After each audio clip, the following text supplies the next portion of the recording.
Good morning, guys. Welcome back to our channel. First of all, I'd like to greet every pops out there a very, very happy Father's Day.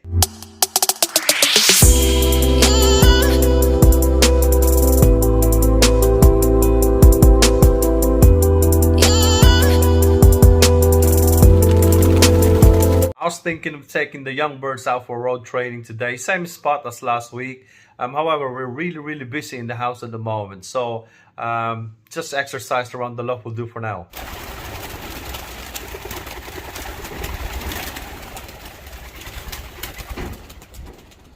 Well, I thought it was going to be a nice day, but look at these. What a change of weather as usual. We're kind of used to this now. It's a little bit cloudy and the temperature's dropping a little bit, but the young birds are still loving it. So they've been up there for about only 10 minutes so far, so I'm hoping that they would stay up there airborne for a little bit longer. So I'm keeping an eye on them. We might flag them at some point if we have to, but we'll see how they get on. Now the birds have landed, and outside the loft I've removed the Sputnik and the aviary that we had, because it was too big and it was too tall. It was actually attracting hawks to land on top of it. That's how tall it was.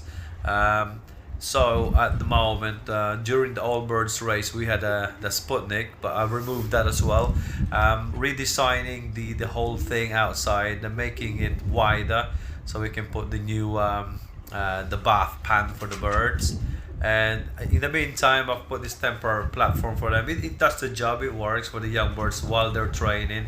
What I've noticed though with the young birds, since they were attacked by a hawk on the actual landing board, they look very hesitant to kind of go in.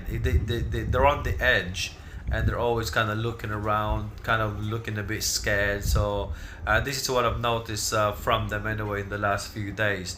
So I'm hoping that kind of they'll get over it, and you know, they'll get used to that kind of thing, and yeah, because obviously this wouldn't help them during the race. I mean, they're a bit jumpy at the moment. I mean, I don't blame them, and that's exactly how they were attacked a couple of weeks ago, just like that. You might think, what the hell is he doing with a tub full of water inside the loft? Well, there's an explanation to that.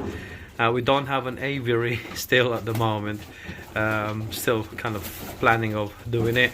We removed the old one because I found it's quite big, far too big and too tall. It was actually attracting hawks to land on top of it.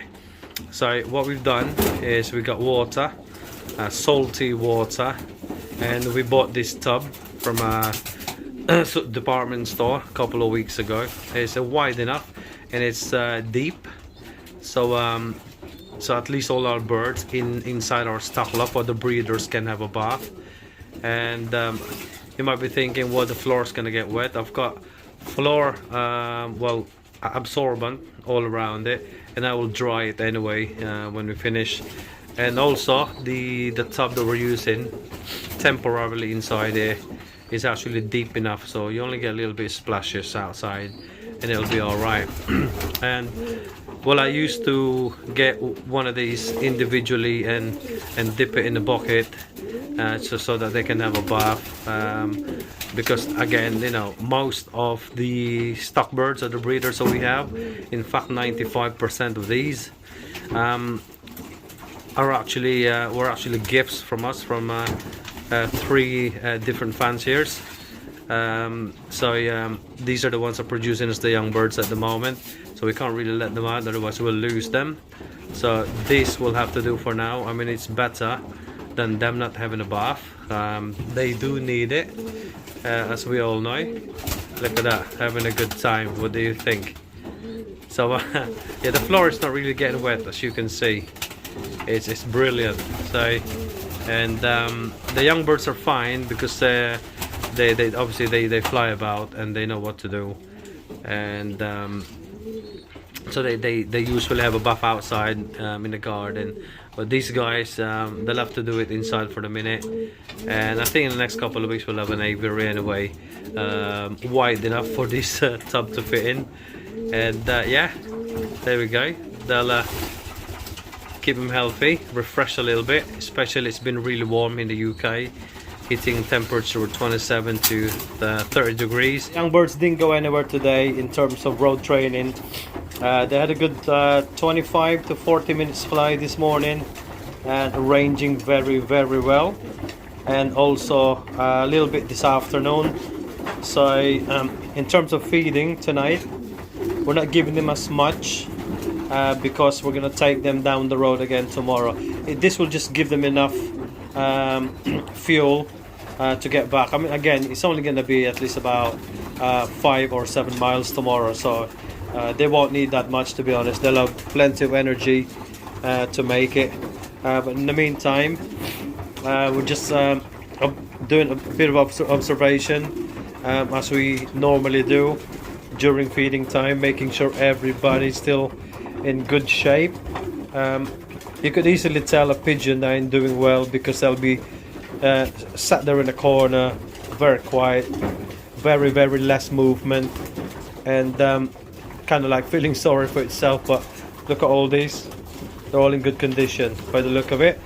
So yeah, we're gonna give them a rest now, and probably would go out at 6 in the morning. They've done about 5 tosses now in that area, and they've done pretty well. So I guess one more, and they'll be ready for further 5 miles, which will take them to Emily Tower, and then that's when we're gonna do a lot more tosses with these guys. And we're not gonna rush them, like I said to you before. And yeah, Emily Tower is in air distance wise is around about 11 miles from where we are, so that's just perfect. Plus also the landmark there, which is the mast, which is good. And then yeah, we're gonna concentrate there more and more, probably more than 7 tosses, and then before we move on. And yeah, I was talking to a friend of mine, and you know, I mean, like I said, I learned by mistake last year, where I used to take all my young birds all over the place, and I even go as far as 50-60 miles, and by the time the race starts they were all pretty knackered, and then I lost them all. But there we go. So we're gonna take it easy with the birds this time around. Although we're only racing 3 to 4 races, it doesn't matter, we're still gonna take it easy with them. And we're gonna mature them, and you know, whatever's left for April 2023, then we'll have some more yearlings to race. Also done a bit of cleaning here, as you can see. So we just scraped off all the old droppings, and also it's quite, you know, just having a look to see, make sure they're okay, and they're pretty good at the moment. And also in there did some cleaning, so you see the floors are clean. And these are the stock birds, just right next to them, and we got the young birds in there. We also have, which I will show you in just a minute, the second round of the young birds. As you may remember, last week we went to Malcolm Greenwood's loft in Selby, and he gave us some fantastic young birds out of his national winning team, which is quite good. So I'm looking forward to training these birds.